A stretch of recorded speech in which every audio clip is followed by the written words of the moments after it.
Hello friends, welcome to my YouTube channel. So friend, आज हम इस वीडियो में डिस्कस करने वाले हैं ओस्मानिया यूनिवर्सिटी सेमेस्टर 6 का टॉपिक, जिसका नाम है अकम्प्लिशमेंट्स। एंड इसके अलावा सेमेस्टर 6 के आपके जो भी टॉपिक्स हैं उन सब पर वीडियोस बनाई हुई है और उन वीडियोस का लिंक मैं आपको डिस्क्रिप्शन में दे दूँगी, वहाँ से आप उन वीडियोस को देख लेना।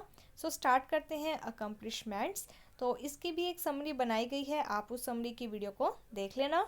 अभी आज हम इस वीडियो में इससे रिलेटेड जो स्मॉल क्वेश्चन है, शॉर्ट क्वेश्चन है, उसके बारे में डिस्कस करेंगे एंड जो मेन आइडिया है इस पॉइंट का उसके बारे में डिस्कस करेंगे। सो स्टार्ट करते हैं।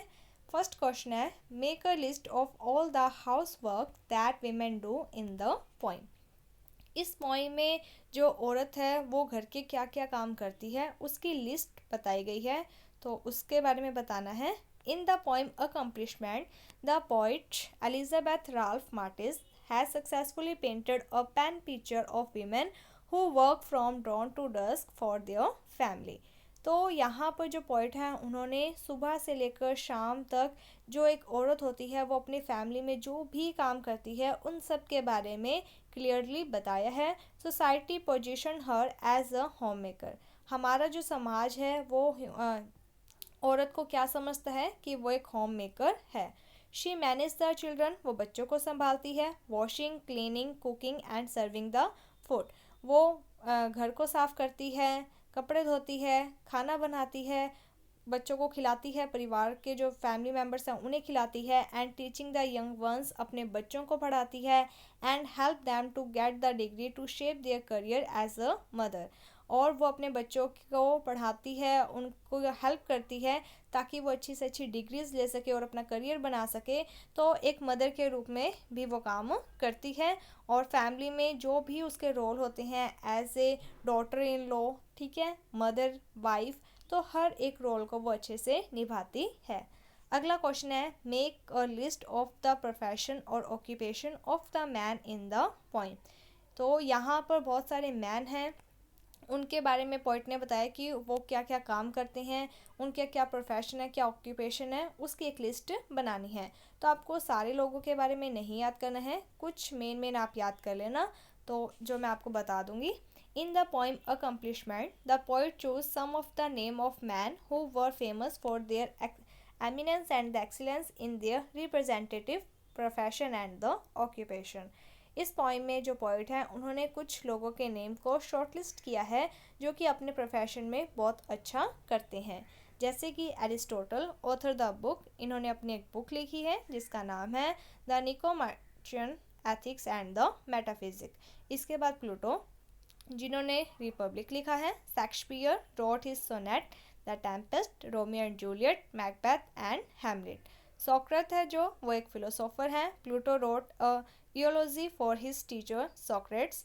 ऑन द सोल, तो इस तरीके से जो एडमंड ब्रुक है उन्होंने reflection on the revolution in 1790। Newton was a scientist. Darwin wrote the theory of evolution. Holmes and the Brandis were the judge of the Supreme Court of the United States, champion of civil rights and the freedom of expression। तो इस तरीके से ये लोग हैं और इन्होंने क्या क्या काम किया है उसके बारे में बताया है, जिसमें आप चाहो तो जैसे प्लूटो के बारे में याद कर सकते हो कि इन्होंने रिपब्लिक लिखा है। शेक्सपियर के बारे में याद कर सकते हो, इन्होंने टेम्पेस्ट, रोमियो जूलियट, हैमलेट लिखा है। सोक्रेट का याद कर सकते हो कि ये एक अच्छे फिलोसोफर हैं। इसके अलावा आप डार्विन का याद कर सकते हो कि इन्होंने एक थ्योरी दी है इवोल्यूशन की। न्यूटन का याद कर सकते हो कि ये एक साइंटिस्ट हैं। तो इस तरीके से आप कुछ मैन के जो वर्क हैं, ऑक्यूपेशन है, उन्हें याद कर सकते हो। अगला क्वेश्चन है, what is the difference between the kind of work that man and women do. In the poem Accomplishment, the poet asserts that men and women seems to operate in two distinct sphere of life। इस poem में जो poet है उन्होंने बताया है कि जैसे कि जो मैन और वुमेन है उनके अपना अलग अलग एक दायरा है जहाँ पर वो काम करते हैं या फिर सोसाइटी एक्सपेक्ट करती है कि उन्हें ये काम करना चाहिए। Women are naturally expected to take care of the domestic sphere as a homemaker, looking after the family, cooking and washing. पहला स्फेयर तो कौन सा है, डोमेस्टिक, जहाँ पर कौन काम करती है, विमेन। विमेन से ये एक्सपेक्ट किया जाता है कि वो घर का काम करे, फैमिली को संभाले, खाना बनाए, कपड़े धोए या क्लीनिंग का सारा काम है जो वो वीमेन करे। While man are exposed to the public sphere, और दूसरी तरफ जो मैन है उसका कौन सा दायरा है, स्फेयर है, तो वो है public. They are mostly seen as playing the role of protector and the provider. Man से क्या एक्सपेक्ट किया जाता है कि वो अपनी फैमिली का क्या है, प्रोटेक्टर है, और फैमिली की जो भी नीड्स वगैरह हैं वो सभी उसको पूरी करनी है, तो वो क्या है, प्रोवाइडर है। अगला क्वेश्चन है, some of the name mention in the poem are the man who are great champion of the right of the individual. Is the poem highlight the ironic gap between that they preach and they practice. तो इसमें ये कहा गया कि कुछ लोग हैं जो कि चैम्पियन हैं राइट ऑफ इंडिविजुअल के, तो क्या उन्होंने जो प्रतिज्ञा ली थी उस तरीके से वो काम करते हैं या फिर नहीं, तो उसके बारे में बताना है। In the poem accomplishment the poet mention to name of the eminent personality. तो यहाँ पर जो पोइट है उन्होंने दो लोगों के बारे में बताया था, एक का तो नाम है लुइस ब्रैंडिस और दूसरे का है Oliver Wendell Holmes. They were working as जज for the Supreme Court of the United State, और इन दोनों ने किस तरीके से काम किया है कि ये यूनाइटेड स्टेट में सुप्रीम कोर्ट के जज रह चुके हैं। The idea of civil right and free speech are propagated in their tenure of service, and therefore these gentlemen are called the champion of civil rights and free speech in America। इन्हीं के time period में जो civil rights हैं, free speech यानी कि कोई भी person है वो फ्रीली अपने थॉट्स को बता सकता है, ये सारी चीज़ें इनके टाइम में आई थी, यानी कि इन्होंने ही ये आइडिया दिया था कि हमें लोगों को ऐसे राइट्स देने चाहिए अमेरिका में। Even though they preach about the right and the free speech in society, इन्होंने ही प्रीच किया था लोगों के अधिकारों को लेकर और फ्री स्पीच को लेकर। They were the same as other man in their homes and society, but वो भी सेम ही थे दूसरे लोगों की तरह घर और सोसाइटी में। वट एवर दे प्रीच, जो भी उन्होंने प्रीच किया, दे वर अनेबल टू प्रैक्टिस, लेकिन वो उसे प्रैक्टिस में नहीं ला पाए, यानी कि एक होता है कहना और एक होता है करना। कह तो हर कोई देता है लेकिन करता कोई कोई ही है। The point depict it an as irony of their individual life. तो यहाँ पर जो पोइम है उसमें क्या है कि एक व्यंग्य ही किया गया है। इसके बाद अगला क्वेश्चन है, describe the central idea of the poem accomplishment with the appropriate example. तो हमें अकम्प्लिशमेंट में जो सेंट्रल आइडिया है उसके बारे में बताना है। Elizabeth Ralph Martis, a professor at the University of the Wisconsin Law School who teach family law course, wrote the poem Accomplishment। तो सबसे पहले कि ये जो पोइट हैं ये एक प्रोफेसर रह चुकी हैं और इन्होंने पोइम लिखी है जिसका नाम है Accomplishment।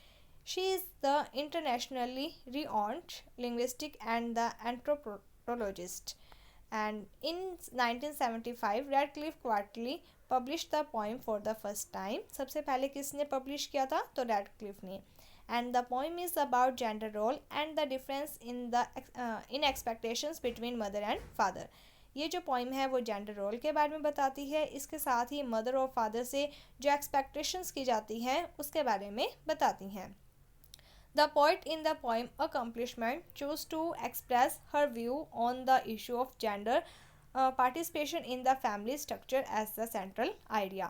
तो इस पोएम का सेंट्रल आइडिया क्या है कि इन्होंने अपने जो व्यूज़ हैं वो बताए हैं किसको लेकर कि फैमिली में जो जेंडर पार्टिसिपेशन है काम वगैरह को लेकर। The poem argue that both men and women should equally participate in domestic household activities and share responsibility for the overall development and progress of the society। इनका मानना ये है कि चाहे एक मैन है या फिर वीमेन है, दोनों को ही हाउस होल्ड घर के कामों में इक्वली पार्टिसिपेट करना चाहिए, जिससे कि रिस्पॉन्सिबिलिटी है वो शेयर हो पाएंगी और जो फैमिली है उसमें ओवरऑल डेवलपमेंट और प्रोग्रेस हो पाएगी। Man can not prosper in their respective field without cooperation from women. जो मैन है वो कभी भी अपना अच्छा नहीं कर पाएगा अगर वीमेन उसके साथ कोऑपरेट ना करे। It will be equally challenging for women to perform without support for man. इसी तरीके से वीमेन के लिए भी मुश्किल हो जाएगा अगर मैन उसका सपोर्ट ना करे।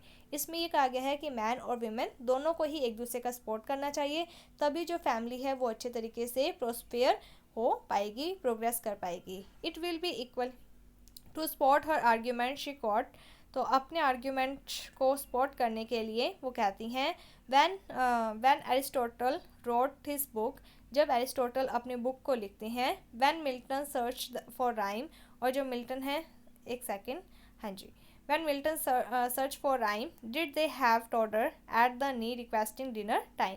तो वो कहते हैं कि जब ये लोग अपना काम कर रहे होते हैं तो क्या इनके बच्चे इनको डिनर टाइम पर रिक्वेस्ट करते हैं, यानी कि बच्चे इनको कोई भी काम नहीं कहते हैं, उन्हें कुछ भी चाहिए होता है तो वो अपनी मदर को कहते हैं, तभी ये लोग अपना काम इसी वे में कर पाते हैं। When Dante contemplated hell or Shakespeare penned a sonnet, did Junior interrupt to say his cake had ketchup on it?